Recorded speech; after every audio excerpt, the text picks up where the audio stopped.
I'm Comrade Jazz or Skippy, SKIIPPY, that's me. Right now, I'm a prospect right now, you get what I'm saying? I'm under the chairman, you get what I'm saying? I'm serious stepping for him, stepping with him. Everywhere you're gonna see him, you're gonna see me. Straight like that. There's many different ways to stand up against white supremacy, bro.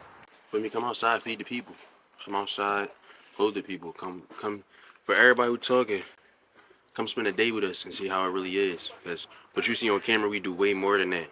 Without the cameras, you get what I'm saying? So, welcome to headquarters. That's fire.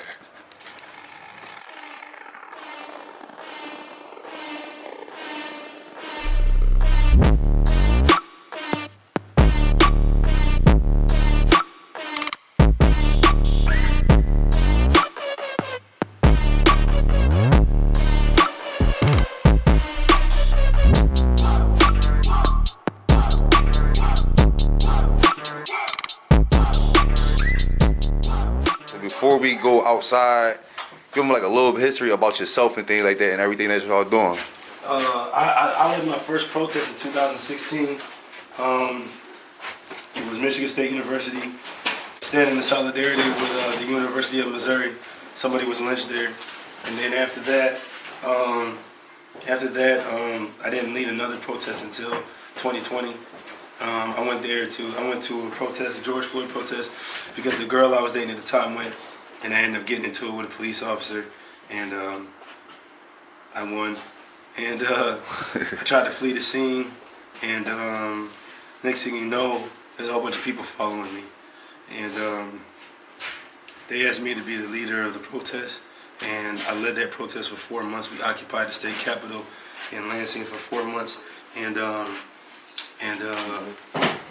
we went to the mayor's house to make him yield to our demands, and then after that, you know, I did a couple little protests and demonstrations. I guess one big thing that just happened is the police hit some 14-year-old in West Philly, and we went and pressed them about that. And that one went viral. People called me and said at 15th and Clearfield, they showed me videos of the police hopping out and lifting up people's shirts and doing whatever they want to do to them. And so I went over there to put an end to that. I was standing by myself when I did that. Since Trump got back in office, it seemed like they've been getting more brolic, more rowdy, and so it's called for people calling me more, and you know, I've had to be more aggressive. I take a more aggressive stand. You know what I'm saying? So I didn't come here for this. I came here for my daughter. You know what I'm saying? So and people saw me and knew who I was, asked me to start a chapter here, and you know, and then we here. What's a goal? Like, what's your goal before we even get started? My goal in general, or my goal with patrolling? As far as in general, you know, what you represent, and then the new movement. My goal is the protection of the black man, woman, and child by any means necessary. And my goal is to stand in solidarity with oppressed people from any ethnic or cultural background. In our communities, a lot of times people have to choose between food or clothing. You know what I'm saying? And I want to obliterate that. Or to get high. Yeah. Just to keep it all the way G, you feel me? And that's a problem too, for real. We fighting against that too, you know what I'm saying? So a lot of people see what we do.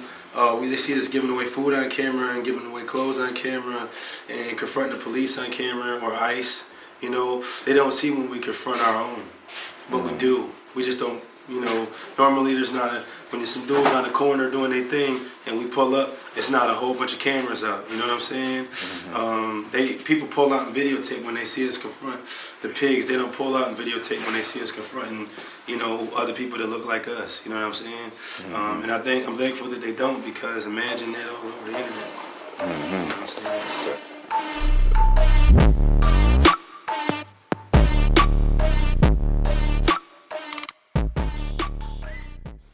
So far, since you've been in Philly, what's some of the positive and negative things that you've been seeing and facing? Positive, I've seen people that come and want to just help feed each other, help clothe each other, you know, want to help with the police. I've seen people be inspired and stand up. Negative, see a lack of consistency with that. I see that you guys got over 1,000 nonprofits, and a large majority of them are black, and they don't work together. Nobody's checking these pigs. Nobody's checking the sex trafficking rings. Nobody's checking the drugs. You know, and I don't like that. You know, we were going to go to the Eid celebration this year. I'm not Muslim. I'm going because I've seen it shot up 2 times in a row. You know what I'm saying? And I haven't seen anything put in place to stop it. I see a lot of inspiring things. I see a lot of collectives and groups, you know, pop up for different things, but not nothing really to patrol the community armed. If you patrol the community and you say, hey, we're here to stop the drugs, we're here to stop the killing, we're here to stop the police brutality, well, the drug dealers got what? Guns. The killing of one another happens by way of guns. The pigs got what? Guns. So you step into a gunfight with your bare hands, that's stupid. That's counterproductive. So I would like to see more armed stands against what's going on, you know? I would like to see more people coming outside and feeding one another too. It's a lot of churches, a lot of food pantries where you gotta sign up, get a little card and do all that, give them all your information and stuff like that. I don't see enough food giveaways where you can just walk up and get food and not answer no questions. There's a lot of brothers that's fresh out of prison and can't get a job and they need clothes, food, and diapers for their family. They don't got no ID, they don't got nothing. They can't go to the food pantry, can they? Because they got to have that in order to get food. I remember being in one food pantry, and I was going to have the Panthers start volunteering with them, and I heard the lady say, if you don't have an ID, you can't get nothing. And I'm like, what kind of shit is that? You know what I'm saying? So that's my answer. Ready?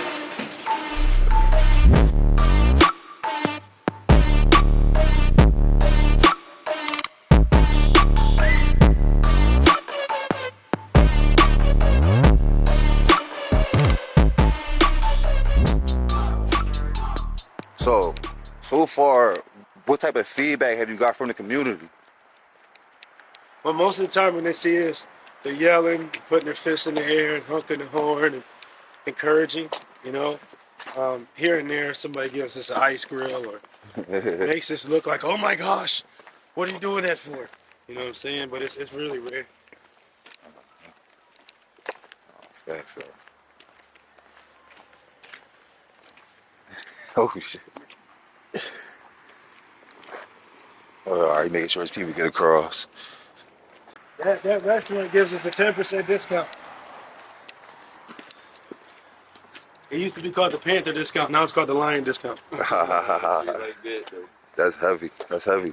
So listen, what was it like for y'all, and what kind of drew y'all towards the movement? I came outside my crib one day. He was sitting outside my crib. And I'm like, he was throwing fists about the van at me. I'm like, oh, I guess it's my calling. I'm like, it's my calling, you feel me? So I answered it, and look, I'm here now, you feel me? It's a higher calling. Everybody be scared to stand up, scared of the government and all that. But at the end of the day, bro, we all gonna leave this earthly ground. You feel me? So, you feel me? Straight like that. So there's a lot of kids that want to be like us. They hang around us all the time. They always want to come to headquarters and just stay. You know, it's kind of, we have to kind of make them leave at the end of the night. But you know, it's inspiring to them, you know. It's like, some of them don't know what the hell's going on. But for those who actually do, those who get on their phone or those who communicate, those who come for the food or for the basketball or for whatever else we got going on, they definitely, they're definitely inspired by it. Right. How did the police react in the beginning? In the beginning, they tried to act tough, and they soon realized that acting tough shit only gets you so far, you know. So stepping out of line, out of your policies and your oath with me ain't gonna get you nowhere. So, now, occasionally, one will act tough, but for the most part, they kick back because they know better. A lot of times, if we walk up to them, they'll pull off real fast.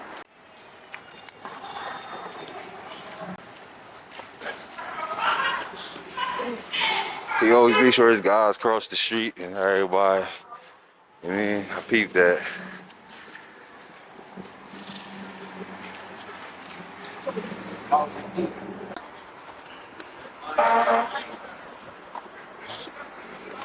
what's some ways that the community and the people can help support the movement?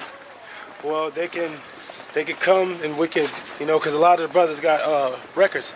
So they can come and let us help them get their record expunged, get them their gun license, and come outside with us, help us to protect the community. You know, that's one big way. You know, that's the biggest way. You know, unity. No. Hey, we going to the next light.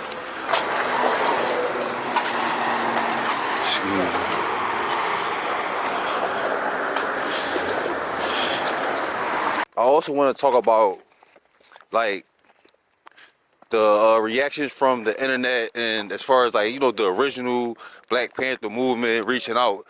Was you able to reach out to them at all?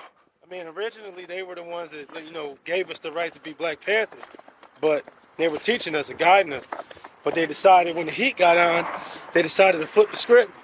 You know what I'm saying? So, you know, okay, I just rebrand. You know what I'm saying, and keep doing the work. And you know, somebody said to me, they said, "Do you think that the attention that's coming right now is on the Black Panther Party or you and what you're doing?" And I said, "I guess we'll see, you know, when I stop calling myself a Black Panther." And since I've stopped calling myself a Black Panther, I've never done so many interviews in my life. So I guess we see, you know, who the attention was on. You know, people don't know about me because I'm a Black Panther. They know about me because I stood up to the police. They know about me because I fed the people. They knew about me because I clothed the people. And then I recruited a bunch of brothers and sisters to do it with me nationwide because it was the right thing to do. You know what I'm saying? Not for no clout, not to be seen because it needs to be done. You know what I'm saying? So, you know, No, facts though. now we're here.